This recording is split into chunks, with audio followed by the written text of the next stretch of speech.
Welcome to the Big Movement Podcast. If you're ready to create results and make huge strides in your business, finances, personal development, and health, then you're in the right place. Pushing past excuses and powering through procrastination can be a challenge alone. Here, you'll get the support, tools, and knowledge you need to get to the level you desire in your business and life. Let's get started with your host, Byron Ingram. And welcome to the Big Movement Podcast. Today we have a special guest. We have Temerity, who is an efficiency strategist. So she helps business owners figure out the ways that they can create a profitable business and then make their day more efficient at the same time. Because there's no reason that you need to be working 24/7, or sometimes people would say 24/8, to be able to grow your business. So let's give a warm welcome to Amber. She shares her knowledge. So Amber, welcome. Thank you. Happy to be here. Oh, awesome. So tell me a little bit about your background. It's not every day you meet someone that calls himself an efficiency strategist. Well, I have actually been blogging for nearly 20 years. And it's always been a hobby. It's always been a fun thing for me. But then in November of last year, I decided that it was time to really buckle down and give it a go and start doing it for profit.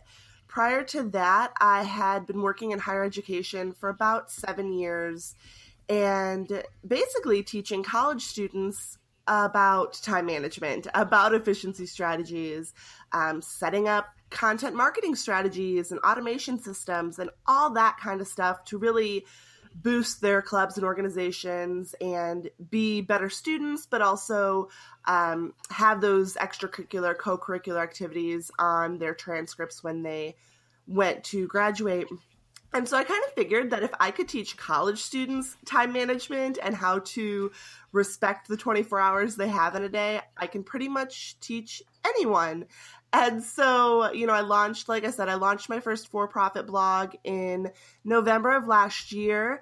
It is a frugal living blog where I teach parents about budgeting their money, but also budgeting their time. And by April of this year, so about 5 months, I was actually able to quit my career in higher education and become a work-from-home mom full-time.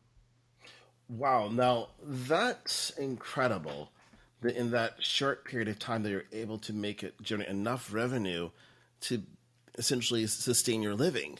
Because, most people, they've been out there, or I wouldn't say most, but there's so many who've been blogging for ages and they haven't seen a single dollar come in. Yeah. And, sometimes I don't necessarily hesitate to tell that part of my story where, it only took me 5 months, because I think it's imperative to remember that I have been doing this for, like I said, almost 20 years. And so it's not like I woke up one day and was like, oh, I'm going to make $3,000 this month. It was, okay, how can I apply what I've been doing for years and years and years, thinking back to the days of like Zanga and MySpace and LiveJournal and all of that. How can I apply that knowledge to then make a profit from this, start building some sort of, supplemental income? I never expected it to get to the point where I'd be able to quit my career, but that was always the end goal. I think it always is for most people. And, I went hard those first few months. I really, at that point I had 2 kids under 2, working this full-time job out of the house, 6:30 to 6:30. And I was only probably sleeping 5 hours a night if I was lucky. But I knew that doing that front loading, really hitting it hard those first few months would pay off. And it did. And I know that's not always, ideal or reasonable for everybody, but it worked for me. Right. Now, what do you mean by hitting it hard? Because that could mean different things to different people. I think it's the willingness to say, okay, I'm not going to watch TV during the week. That was my thing. I definitely love losing myself in some not so great reality TV or, binging on Netflix. But for me, it was, okay, if I want to make this a go, if I want to be serious about this, then during the week, literally no TV. If I want some downtime, then I'm going to read a book, and I'm going to read a book about time management or about marketing, about business, about being, persuasive and doing those sales. And that's, I actually found that relaxing reading and just, cuddling up at night with my kids. And But other than that, it was go, go, go for those first 2 months. Once the new year started, I was able to let up a little bit, but it is still working that full-time job on top of having two very little kids, on top of trying to run a full-time, online business. It was exhausting, but having those efficiency strategies in place for myself, being very strict with my time management, again, that really paid off to where in just a few months, I was able to leave behind my career and start making this livable income working from home. Oh, that's excellent. So now in the beginning, how often were you creating content, putting your message out there to build that following that you needed? Well, I had started out, I really very closely followed Melissa Griffin and Addie Ganley for a long time, two fairly well-known bloggers, one of whom's more so into affiliate marketing, which I knew I didn't necessarily want to get into, but I loved her stuff. And so those were the two people that I followed very closely. I tried to tune out all of the other, all those, that shiny object syndrome. I tried not to opt into anything, and just followed them, listened to how they built their email lists. And within, that first month, I was probably putting out 3 blog posts a week. I very quickly realized that was a little too much for me. So I started doing just once a week. Same thing with my emails, just once a week. And I to this day, continue on with that to the best of my abilities since launching a second site. My first one is kind of taking a bit of a backseat. But, especially in the beginning, consistency was absolutely key. And, I was totally that person that had a system down for what Facebook groups I was going to be active and engaging in. And that really paid off for me. Having that schedule of what groups am I in? When did I last check in? What have I promoted recently? Like I said, especially in the beginning, I was very strict with what I was doing, very intentional in each and every action I took. Okay, great. So you were leveraging Facebook heavily to promote your content then, correct? Absolutely. I wasn't doing ads at that point. Like I said, I hadn't yet expected it to take off as it did. So ads weren't even on my radar. But I was probably in 15 Facebook groups that I was literally engaging in each and every single day. My lunch hours were spent on those Facebook groups. My husband, he worked at a college very close to mine. And so we would drive to work together just so I could get those 20 minutes to be in those groups and getting on my phone and all of that. So yeah, Facebook was huge for me, especially in the beginning. Okay, so being active in these Facebook groups, what did that look like? Were you just making a post saying, hi, everybody, and going about your day? Or did you actually engage with people? Oh, I absolutely engaged with people. That is 100% still to this day huge when it comes to my marketing strategies and getting myself out there. I tell people all the time, I'm not in sales. Obviously, I've got a few persuasive tactics that I use at times, but I'm not in sales. I'm in efficiency strategies. And so I make my sales by being in those groups. I call them communities, because that's how I look at them. I look at them as communities of people looking for help, but also there to offer help, to offer advice, to really get to know one another. And so when you're in those groups and putting yourself out there, not just dropping a link and being like, hey guys, check out my latest blog post, but looking what other people are asking, looking what other people are needing help with, needing support in, not only does that then again give you the opportunity to present yourself as somebody who is in the know, but it also really cuts back on the time you have to spend doing market research elsewhere, because you can just kind of keep track of what are the questions people keep asking. And honestly, that's how my focus shifted from the frugal living to more so just learning to budget specifically your time, because I'm constantly, even now, seeing people saying, oh, I don't have enough time. And I'm like, you do. You just need to learn how to use it better. Right, exactly. Some people forget about that. Time is the one thing that's equal across the board. It doesn't matter who you are, whether you're a head of state or you're working at the drive-thru at Wendy's. Everybody still has 24 hours in the day. Exactly. That's why when people say I don't have enough time, I'm like, okay, we have the same 24 hours. How are you using yours compared to how I'm using mine. Let's take a look at that. Right. And it's always entertaining when you hear someone say that, like, I don't have time. But you have time to watch Dancing with the Stars. You have time to watch football all day Sunday and Saturday and then Thursday. And the list goes on. And so where's the problem?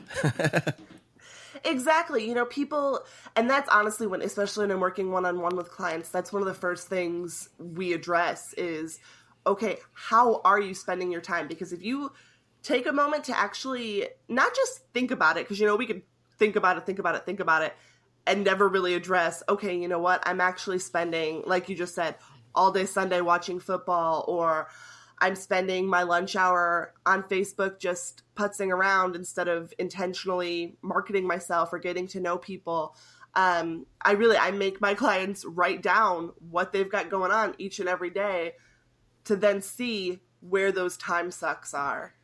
Right, exactly. You have to be deliberate. I think one of the challenges for people is learning how to give up stuff. I think one of the best things I ever did years ago was getting rid of cable TV. Like, I don't miss it.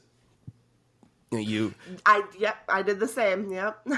At first I was like, oh my gosh, I'm giving this up. But then I realized, wow, I don't have this urge. Like, oh, let me just sit here and see what's on. I find other things to engage myself. Like, oh, I'll read a book. Or, okay, I'm going to watch a YouTube video on a topic I'm curious about. Or I'll go on Facebook. I'm going to engage with people, have conversations. It's incredible. Yes, yeah. The only time I miss cable is, you know, I'm a big Walking Dead fan, and so right now I'm like, who has cable that I can hang out with? But, you know, other than that, you know, it is exactly like you said, where I now would much rather watch, you know, catch up. I'm, you know, in a few different membership sites, so they're always putting out excellent content, so I'll tune into one of their webinars, or again, listen to an awesome podcast on the way to work, or, you know, well, I don't go to work anymore, but on the way to taking my kids do go to daycare twice a week. I'll listen to something then. Really, when you're doing something that you love, like running your own business and manifesting those dreams that you've had for so long, you quickly learn you don't miss the mindless TV. You would much rather be learning more and really sinking your teeth into how can I do better? How can I know more? Right, exactly. You become hungry for it, that you crave substance versus just filler. I think it's a good way of describing it is it's the difference between having a candy bar versus an actual meal. Absolutely. Because that's what most people are doing. They want that quick fix, but they're like, oh, I don't feel so good. Versus the person who had like a healthy salad and some other things. They're like, I'm full of energy. This is great. Mm-hmm. Yep. It is. You've got, once you really start working more and more on, again, building that business, seeing that success, allowing yourself to just dive and give that 100%, then it is, you kind of mend that disconnect with immediate gratification versus long-term reward. Right. Exactly. It's so important to do that. So now, as with efficiency, are you still active in as many Facebook groups as when you first were getting things started? No. Not even close. It wasn't feasible. You know, when I was working that full-time job, one of the perks was that I did have that lunch hour where I knew I didn't have any distractions. I could just close my office door, lock it, you know, put up the sign, do not disturb. And I had that hour to just really sit down and, again, be active in those Facebook groups or turn out that blog post. And now, like I said, my kids do go to daycare twice a week, Mondays and Tuesdays. But other than that, they're here with me. And so being able to kind of keep track of what groups I'm in and who do I need to answer. And, you know, I don't want to jump on Facebook and have 50 notifications. There's no way I've got the time to sort through all of that. But I also don't want to then miss somebody that has asked me a question or needed guidance or whatever. So I really cut back. I do now, of course, run my own Facebook group since I launched my second site to tie with that. So that is, of course, my primary focus, really being engaging and present in that group. And then, Kimra Luna's Freedom Hackers group, I'm big in that one. I love that group. And then, too, again, Melissa Griffin is still a big mentor of mine. And so I'm always in her group checking out what's going on and talking to people. Oh, excellent. And being focused is so critical because it's easy to be scattered in 20, 30 groups, but the reality is where are the people you want to serve spending their time at and focusing there? Yeah, As I that mean, makes a that's dramatic difference. it really does. I mean, it's absolutely critical because, and I don't think it's just necessarily, thinking about what groups they might be in, but what platforms are they on?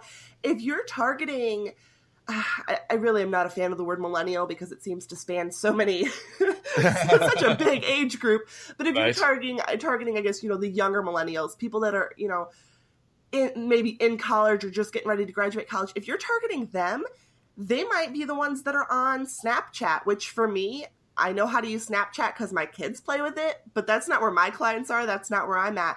And so again, not just thinking what groups they're in, but if you're targeting somebody that is more of a, corporate professional, somebody that is in that 9 to 5 world, then maybe LinkedIn's where you want to be. And so for me, knowing my clients who are typically younger, I would say early 30s, parents, usually moms, I know that they're in Facebook groups because they are seeking that sense of community. They're seeking to break out of the isolation that can come from being an online entrepreneur.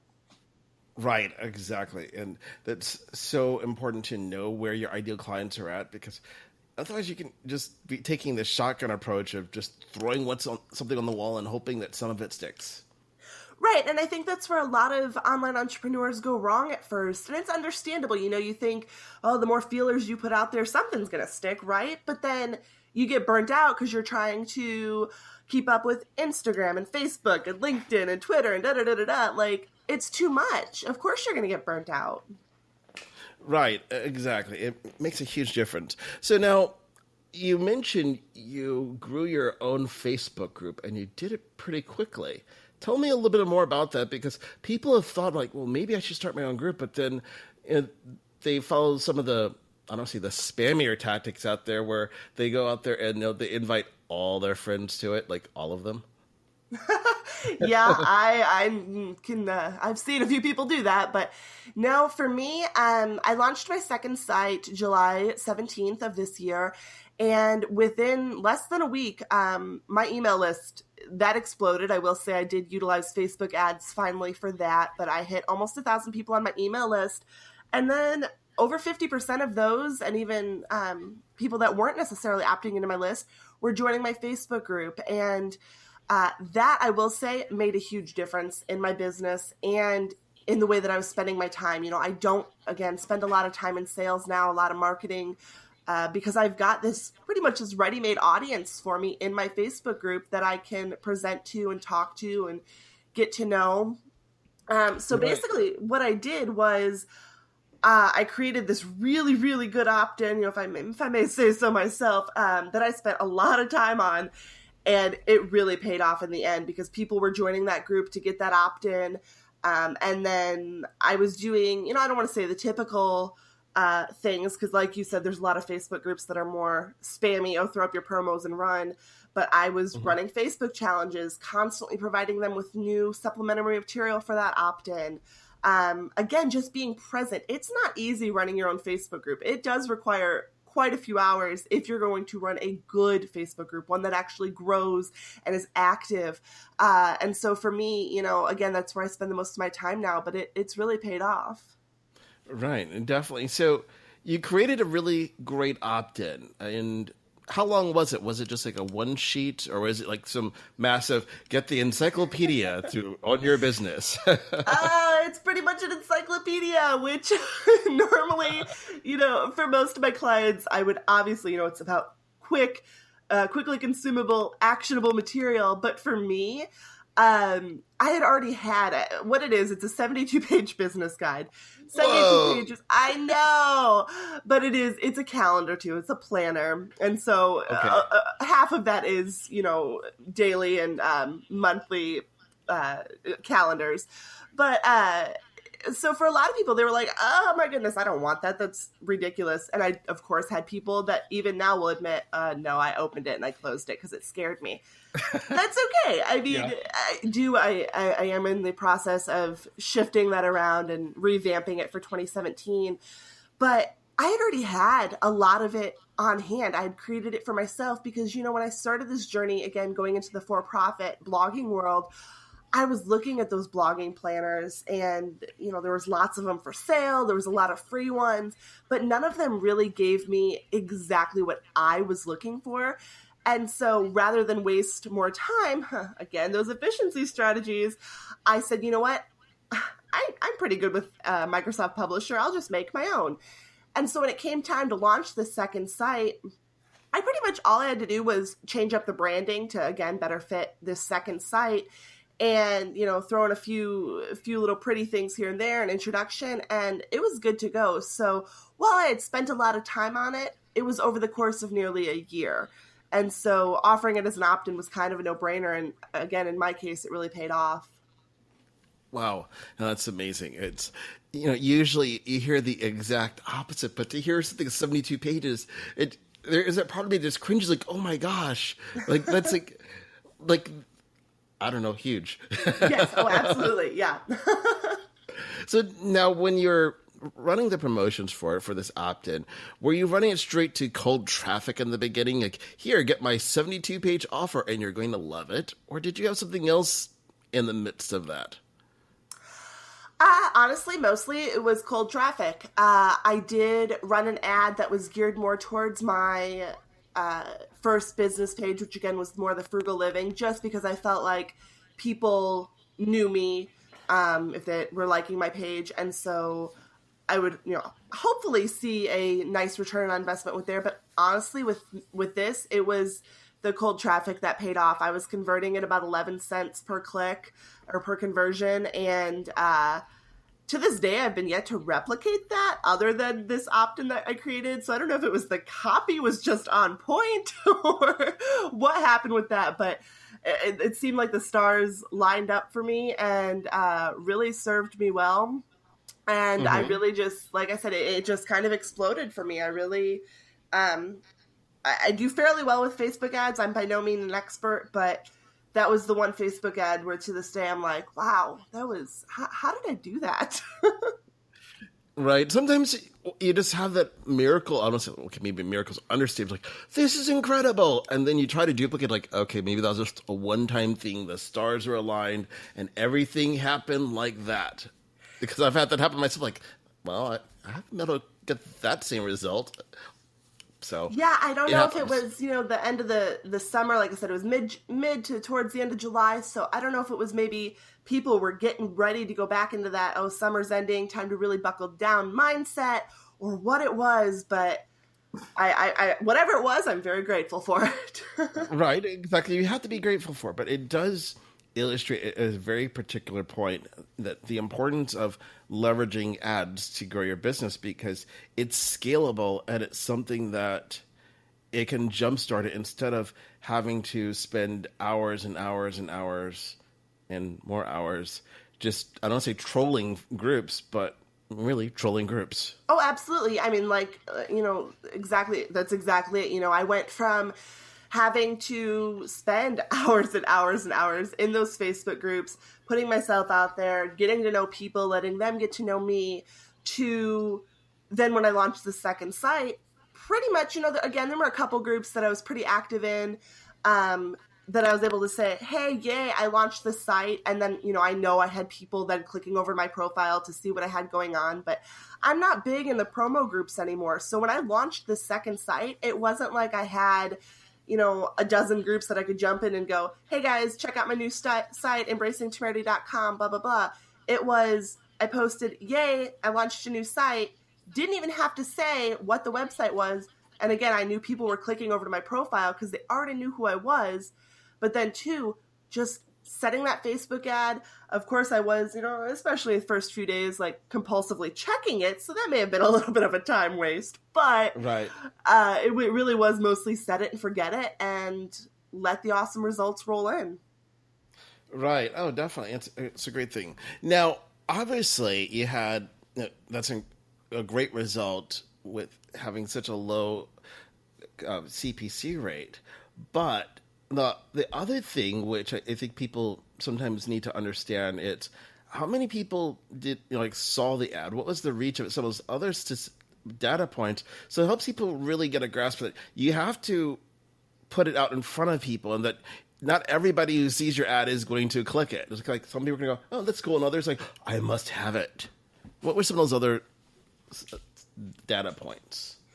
Honestly, I'd have to pull it back up and look, but I will say the first 3 days, I was only spending $10 a day, because I had literally no experience in running an ad prior to that. I had, watched a few webinars on running Facebook ads. Again, I'm in a Busher Azar's Persuasion Hacks Lab, so I'd watched her stuff on Facebook ads. I knew she had that on point. But I'd never implemented it myself. And so I was like, okay, I'm not, again, that whole frugal living thing, $10 a day, I can manage that, let it run for a couple days, see how it goes. And then the next few days I did increase it because I saw, oh, hey, this is doing pretty well. It still remained at that 11-cent CPC. I ended up increasing it to $20 a day for a couple days. All in all, I spent a total of $50. And, like I said, I saw, all told, over 1,500 people come my way. So you spent $50 total on this, and you had how many people? Oh, over 1,500 between my email list and my Facebook group. Wow, now that is incredible. Because there's so many people that they're struggling trying to grow their email list. And here it was that you came up with an offer that was counterintuitive to pretty much everything that people say to do, and it worked because you did what was there. You didn't dilly-dally around trying to figure out, well, I need to create this, create that. You just got to work and did it. Absolutely, that's exactly it. I didn't, somebody pointed out the other day, like, hey, this thing doesn't have page numbers, and my printer kind of just spewed it out all over the floor. What do I do? And I'm like, oh, I didn't even realize that, because I didn't sit there worrying about perfection. Like I said, I already had it done for myself. I threw on my branding towards it and, made it clear that it will make a huge difference in your business. It was all there. And I think, somebody sees 72 pages and you've got people that are going to cringe or, think, wow, that's kind of intimidating. But on the other hand, you're then going to have people going, that is really good to get for free. Give me that. And that's, I think that's where I capitalized. Right. And that's the more important aspect of it, is that it resonated with the people you truly wanted to have in your community versus just someone who is the free junkie, or as some people like to call them, freeple. Yes. They're always just looking for the next free offer instead of wanting to invest in themselves. It makes a big difference. Mm-hmm. Absolutely. Right. So after you got your community going, when did you start making offers to sell to them? Like after they opted in for your encyclopedia, and what was that next step for you?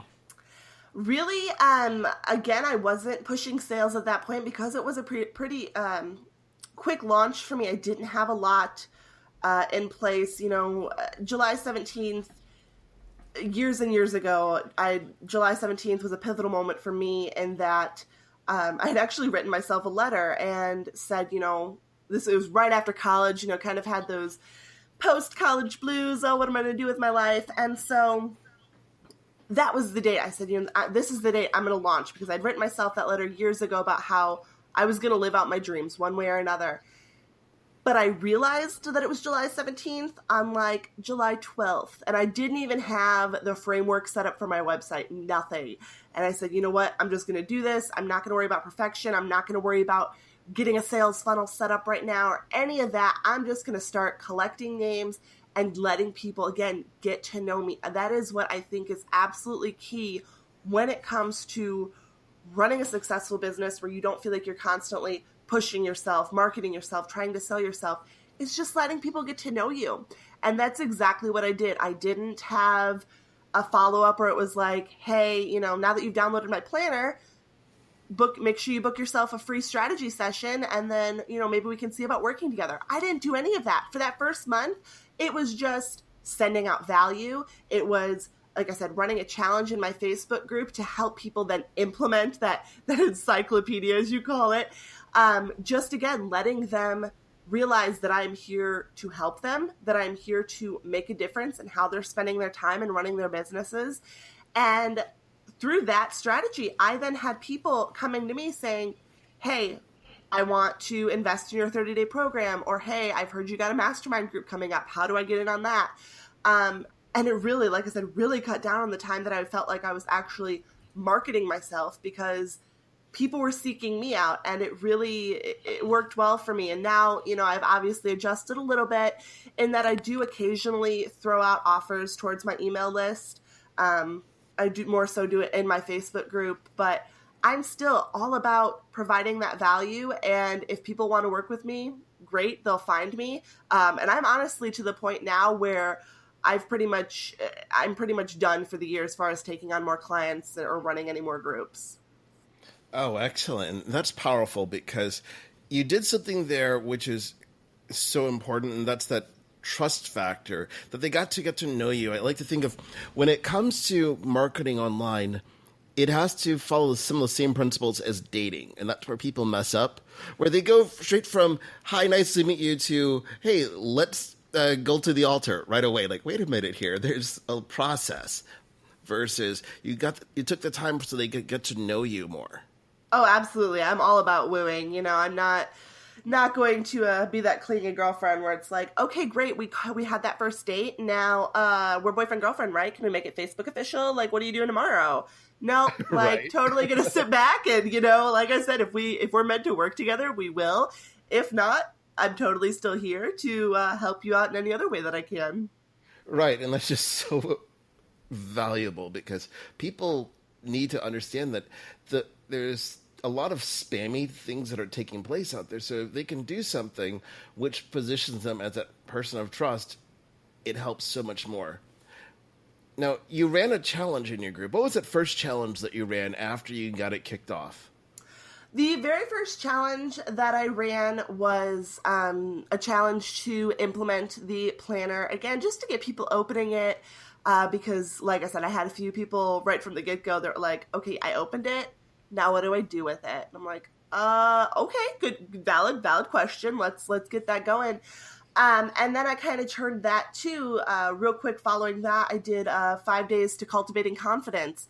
And so again, implementing a lot. I was all about that planner, especially in that first month. So really, again, putting that to work, getting to know your ideal client, really making sure that that foundation of your business is strong, is sturdy, and that you've got confidence in that business. And so that the Cultivating Confidence Challenge actually grew my list by another, I think, 78 people, which I was pretty happy with, because of those 78, about 30 of them actually, you know, were active and participating in the challenge. So given that I had very little experience running challenges prior to that, not having had my own Facebook group, I was very happy with the turnout. And since then, you know, I run challenges here or there just to, you know, keep that momentum in my group going. But it's also organically it continues to build, and I'm very happy with it.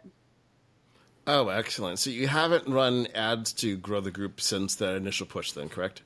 Correct. No, I haven't. I do very little ads. I'm obviously a very big supporter of Facebook ads. I think that they obviously could do wonders for your business. But for me, it was that huge rush in the beginning has since kind of, again, kept that momentum going. I've run a Facebook ad for a mastermind group that I run every 8 weeks or so, and that went fairly well. But other than that, no, I kind of let it grow organically, and it does pretty well. We've just this week alone, I think we've gained 40 new members. Or I should say last week, it's Monday. Like, really, you're forecasting for the week. Like, this week we will gain 40 members. You heard that now, world. Right, yeah.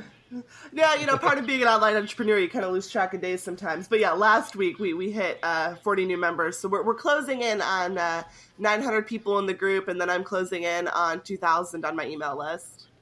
Oh, excellent. It's a powerful thing when you do that, but I can totally relate to losing track of which day it is. That if it wasn't for Google Calendar, like it's light outside, it's dark outside, I just keep going. Right, and then the whole daylight savings time, like, I have no idea. I look at my calendar, it tells me what to do. I go with that. Right. Exactly. Some people, they're like, oh my gosh, this is going to totally mess me up. I'm like, whatever. I look at my calendar, I got to be where? Okay. Yep. That's about it. I don't think about like, oh, it's lighter earlier. All right, that's nice. And that's it. Because when you're working for yourself, you don't think about, oh no, it's going to be dark out during the commute or this or that. Like, okay, it's a little bit lighter out when I'm doing my morning ritual. This is perfect. So Absolutely. Yeah, I used to work, when I worked in higher ed, I worked in a basement level. So I literally, there were no windows in our office whatsoever. And so in the winter months, I'd get to work and it was dark. I'd leave work and it was dark. Mm-hmm. That was awful. And so that, among many other things, really kind of propelled me towards, okay, I miss the sun. I miss being able to, get some vitamin D on a daily basis. This isn't working for me anymore. Right, exactly. And then you start structuring your day so you can do the things that you want to do. So right now, obviously, automation is critical with growing your business. What email platform are you using to make your life easier?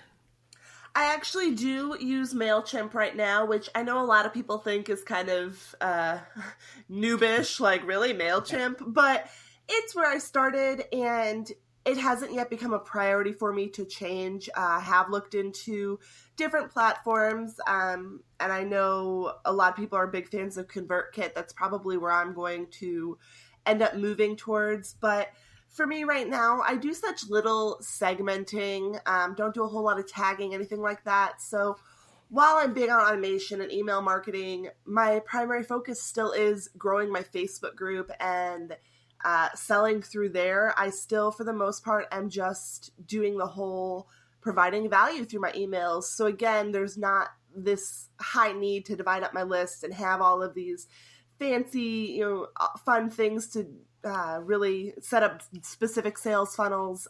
So yeah, I guess I'm old school and sticking with MailChimp for now until I need to switch over.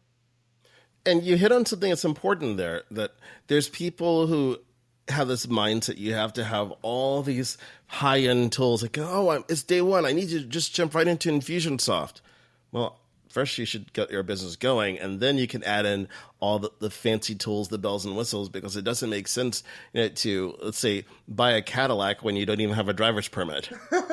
Exactly. When I never obviously expected my Embracing Temerity site to jump off like it did. So, I was paying $10 a month for MailChimp.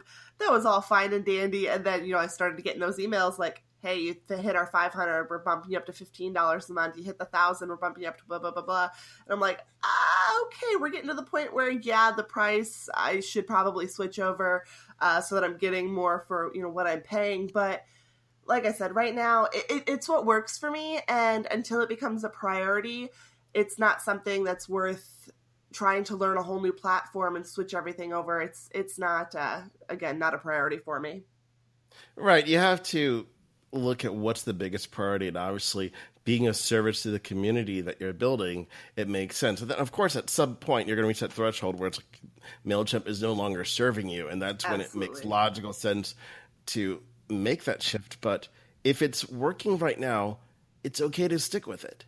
Yeah, I plan, there's a lot of companies online. I don't know if ConvertKit's one of them, but I've been doing some research, and that whole Black Friday, Cyber Monday thing, I'm kind of hoping that maybe I'll find a great email platform that's offering a deal at that point, and then I'll look at switching over. But right now, it is what works, and if it's working, why mess with it? Right, there is that old-fashioned expression of, if it's not broke, don't fix it. Exactly. And so many people, they do like, well, I want to do it this way because so-and-so said it's amazing. Well, yeah, you just broke your whole funnel. Why did you do that? So there's a time and place to do that. Mm-hmm. So obviously, automation it's really important. What are some of the other tips and things that are beneficial for that new entrepreneur who wants to jumpstart their business and be more efficient, so they're not hovering over their laptop or their desktop until 3 in the morning every day trying to prospect? Well, for me, obviously, it's all about batching, setting aside a certain amount of time each and every week to get those platforms scheduled. As I said earlier, you don't want to be stretching yourself thin and trying to reach out on, half a dozen different platforms. But that said, if you've got the content, why not use it? So if you've got stuff that you're posting on your Facebook business page, get it over on Instagram. Use it when you're developing your emails. For me, I usually, honestly, even though Instagram isn't where my clients are for the most part, I do still use it because it's so easy for me to type up a quick post, get it scheduled in later, which is what I use for Instagram. And then when that pops up on my phone, like, hey, you've got this Instagram post to get up, I have already got the image in my phone. I've already got the text copied to paste over. It is so easy for me to then click over to Twitter real quick, paste that in, or, cut it down, paste that in, or hop over to my Facebook group, paste it in. So really all about recycling content and also finding a scheduling system that works for you. I've used Hootsuite. I've used Buffer. Like I said, I use Later for Instagram. And honestly, I ended up going with Buffer for the most part. I schedule my Facebook business pages within Facebook. But the biggest thing is just taking the time, that hour, 2 hours, whatever you need each week, and sitting down and saying, okay, no distractions, no excuses. I'm getting this content up and going. And then you don't have to stress over, well, did I post in Instagram this week? Did I post in Twitter? It'll all be done. You're good to go. You can focus on marketing yourself organically again, building those connections, and sharing your story, getting to know people. Right. And that's so important to begin batching content, batching your task, because you're more efficient when you're focused on doing that one thing consistently versus doing a little here, a little there. And that's how so many entrepreneurs operate their business. Yeah, they think that, well, I'll just post when I'm inspired to, or I'll remember to post tomorrow. I'll talk about that tomorrow. And then tomorrow comes and you're like, oh, it's such a good idea. What was it? But if you just sit down, brainstorming on demand, it can be tricky. But I do have in that 72-page guide I created a list on how to do so. That way you're not necessarily limiting your creative juices, but kind of training yourself to bring them up on demand at a certain time. And then when inspiration strikes throughout the week, you can still use that, but you don't have to stress over, okay, it's Wednesday, I haven't posted in my Facebook group yet today, what am I going to talk about? Instead, it's already done for the entire week. Again, you don't have to worry about it. Right, exactly. Just get it to be up and running and be done with it. It makes life so much easier when you do it that way. And also the other added benefit is it frees you up that if you have a moment of inspiration when you're out and be like, oh, this one thing I saw in the park, I need to create something for it. You have that ability to do it when you want instead of that pressure, I've got to create something right now because I haven't posted anything in 8 hours. It removes that. Exactly. Right. Yeah. Having to be creative each and every single day, that is what's going to burn you out versus sitting down and saying, okay, for the next 2 hours, I need to relax, really bring forth my imagination, bring forth my creativity, make it happen. And then the rest of it, again, just happens organically. Let it happen naturally. Take that pressure off yourself. Right. Because we all have those days when you're full of life, you're full of vibrancy, you're getting stuff done. And other days you're like, Netflix. Exactly. Oh yeah, absolutely. That was me last week. Honestly, I say I am an efficiency strategist. I am a time management expert, but along with that comes knowing like, okay, you know what? I'm done for the day. The rest of the afternoon, yeah, the kids are at daycare. I should be working. These are one of my, few days to really buckle down, but I'm tired. I need a nap for an hour, or I need to actually watch something mindless on TV for an hour. While you need to buckle down and be serious, and again, going back to craving more information, craving ways to build your business, you also need to allow time to relax and being able to recognize when you actually need that time versus when you just want it is imperative to, again, being successful and running a successful business. Right, exactly. It's so powerful. So out of all the things that we discuss, I always ask my guests, what's one thing that a business owner should be doing to make a difference? Obviously, we just talked about batching, but what's one thing that they should be doing outside of batching? Not stopping. Honestly, you see so many people that they are constantly posting, oh man, I'm so tired. I'm so close to burnout. I don't have enough time. I'm blah, blah, blah, blah. And rather than, again, allowing themselves that break, allowing themselves an afternoon to unplug and walk away from their computer, they instead keep trying to push forward too hard, and they burn out and they quit, and they're one of those thousands of people all the time, that are quitting within those first 6 months. So if you are somebody who is getting to where you're closing in on burnout and you are frustrated and you just feel like you're stuck under the overwhelm, take a break and then get back at it tomorrow, not on Monday, not December 1st, tomorrow. And even if it is just 30 minutes of, all right, I'm going to write one blog post today, and then I am free to walk away and binge on Netflix for the rest of the day if that's what I want to do. Again, taking that pressure off is huge, but it's just like working out where you say, okay, I'm just going to walk for 10 minutes and see what happens. Chances are, if you do those few first steps, if you say, okay, I'm just going to sit down, write a blog post, walk away if I want, you're going to find, okay, you know what? Those creative juices are flowing. I'm feeling good. I'm feeling energized. I am going to keep going. And that is where you eliminate the chance for burnout. Oh, that's excellent, because too many times people have this mentality. It's just go, go, go. I can't slow down, and realizing that we all have to take time for ourselves to recharge, let our minds just kind of relax and then re-engage so we can keep moving forward. Mm-hmm. That's awesome. So now how can people reach out to you and learn more about how you can help them become more efficient in their business? Well, you can, of course, visit my website, which is embracingtemerity.com. I'm all about helping people find the confidence in their business through time management and, again, setting up those automation systems and really, again, even just taking those baby steps each and every day at first. But, of course, as we've been talking about throughout this entire podcast, I highly encourage you checking out my Facebook group. It's Entrepreneurs Embracing Temerity. Pretty easy to find. I am a fan of the word temerity. It's actually my middle name. And it's also nice because I think it's pretty unique. People search for it and it's pretty easy to find me. Right, it definitely is. There's not very many people in the world that I've met that have the name Temerity. So I think you're good on that one. Thanks, Mom.